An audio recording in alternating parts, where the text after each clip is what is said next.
అందరూ ఎలా ఉన్నారు? Welcome to my channel Srija vlogs అండి. చాలా రోజులైంది లాంగ్ వీడియో అయితే చేసి. సో ఈరోజు అయితే గ్రోసరీస్ అయితే ఇంటికి తీసుకొచ్చాను అనమాట. అలానే నేను గ్రోసరీస్ తెచ్చేటప్పుడు ఏ టిప్ పాటిస్తాను, ఏ విధంగా తెస్తాను అనేది మీతో షేర్ చేసుకున్నట్టు ఉంటుంది. అలానే చాలా రోజులైంది కాబట్టి లాంగ్ వీడియో కూడా అప్లోడ్ చేసినట్టు ఉంటుందని ఈ వీడియో అయితే చేస్తున్నాను. ఫస్ట్ మనకి కావాల్సిన బడ్జెట్లోని సామాన్లు తీసుకోవాలి అనుకున్నప్పుడు షాపింగ్కి అయినా అలానే డీమార్ట్కి అయినా వెళ్ళేటప్పుడు డైట్ పాటించేటప్పుడు మనం ఏ టిప్ అయితే పాటిస్తామో ఖచ్చితంగా వీటికి కూడా అదే పాటించాలండి. నార్మల్గానే షాపింగ్ మాల్స్కి అన్నీ బాగా కనిపించేటట్టుగా అట్రాక్ట్గా బయట పెడతారనమాట ఫుడ్ ఐటమ్స్ ఫస్ట్. సో మనం డైట్ పాటించేటప్పుడు అవి తినకూడదన్న వస్తువు మనం కనిపించినా కూడా తినకుండా ఎంతైతే స్ట్రిక్ట్గా ఉంటామో గ్రోసరీస్ కొనేటప్పుడు అంతేనండి. అనవసరమైన వస్తువు కనిపించినా కూడా అది కొనకన్నా ఉంటేనే మంచిది. బాస్కెట్ ఉంది కదా అని నింపేస్తే బిల్లు కూడా అంతే జాగ్రత్తగా వచ్చేస్తుంది అనమాట. సో నేనైతే ఖచ్చితంగా ఇది ఇంపార్టెంట్, ఇది మనం వాడతాము అనుకుంటేనే తెచ్చుకుంటే మంచిది. అలాంటప్పుడే మనకు అన్ని వస్తువులు అవుతాయి తెచ్చుకోవడానికి, అండ్ అలానే బిల్ కూడా తక్కువ అవుతుంది అనమాట. ఈసారి రెగ్యులర్గా తెచ్చే ఐటమ్స్తో పాటు ఇంకొన్ని తెచ్చాను. ఇవి ఖచ్చితంగా మాకు యూజ్ అవుతాయి కాబట్టి తెచ్చాను అనమాట. ఈసారి బిల్ వచ్చేసి ఇవ్వండి. ఫస్ట్ అయితే రైస్ బ్యాగు, మనం రెగ్యులర్గా రైస్ తింటాము.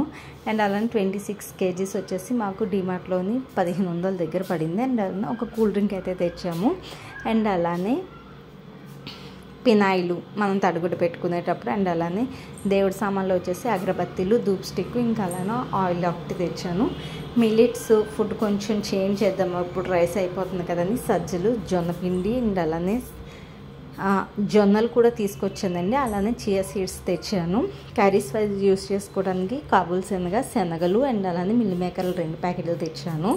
ఇంకా అలానే ఆయిల్ 2 ప్యాకెట్స్, ఇంకా పేస్ట్, సబ్బులు 2 వేసానండి గగన్ కోసం అని చెప్పేసి.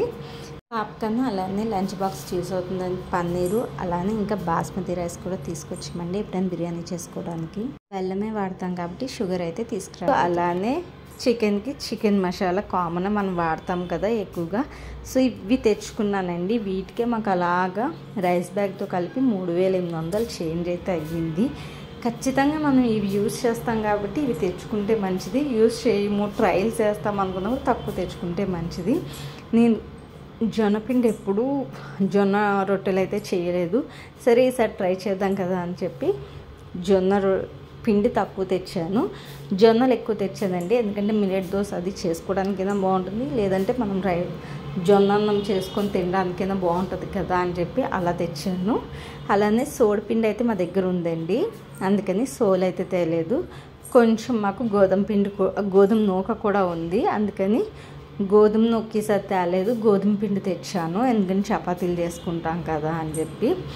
ఇలాగా సబ్బులు అవి 2 తెచ్చుకున్నాం అనుకోండి, మనకు 2 months వరకు సరిపోతాయి. ఇంకా మనం వెళ్ళనవసరం లేదు ఎక్కువగా. అలానే రైస్ ఎక్కువ తింటాం కాబట్టి, జొన్నలు అవి అప్పుడప్పుడు తింటాం కాబట్టి, ట్రైల్ వేద్దాం అనుకుంటున్నాం కాబట్టి తక్కువ తెచ్చాను. మనం ఇది రైస్ ఇది కలిపి తిన్నా కూడా మనకు 2 months దగ్గర అలా వస్తుంది అనమాట. ఓకే, రైస్ అయిపోయినా ఇంక తెచ్చుకోవచ్చు. అండ్ అలానే సాల్ట్ అది తెచ్చాను. పినాయిల్ డబ్బా ఆల్రెడీ ఒకటి ఉందండి, అందుకని స్పేర్కి ఇంకోటి తెచ్చాను అనమాట, నెక్స్ట్ మంత్కి యూజ్ అవుద్దని. ఇంకా డ్రింక్ అంటారా, కామనే ఒకటే తీసుకొచ్చాను. 66 రూపీస్ అయితే అయ్యింది. పసుపు ప్యాకెట్ ఎప్పుడు చిన్నది తెస్తున్నాను, అది త్వరగా అయిపోతుంది అనమాట. అందుకే ఈసారి 56 రూపీస్ది అయితే తెచ్చాను. 2 months వరకు ఇంక ప్యాడ్స్ ప్యాకెట్ అది తీసుకొచ్చానండి. తెచ్చినవన్నీ నీట్గా సర్దేశాను. మీరు ఎవరైనా మిల్లెట్ దోశ ట్రై చేస్తారా, టేస్ట్ ఎలాగుందనేది ఒకసారి కామెంట్ సెక్షన్లో కామెంట్ చేసేయండి. మా ఇంట్లో కర్రీస్ వచ్చేసి మనం రెగ్యులర్గా కూరగాయలు ఎలానో వండుతాము, అలానే అప్పుడప్పుడు నాన్ వెజ్ వండుతాము కదా. ఇవి 2 లేనప్పుడు యూజ్ అవుతాయి కదా అని శనగలు అవి తెచ్చాను. అలానే ఈవినింగ్ స్నాక్ కూడా చేసుకోవచ్చు కదా, శనగలు ఉడకబెట్టాను. ఆ విధంగా కూడా కొంచెం ఎక్కువ తెచ్చాను.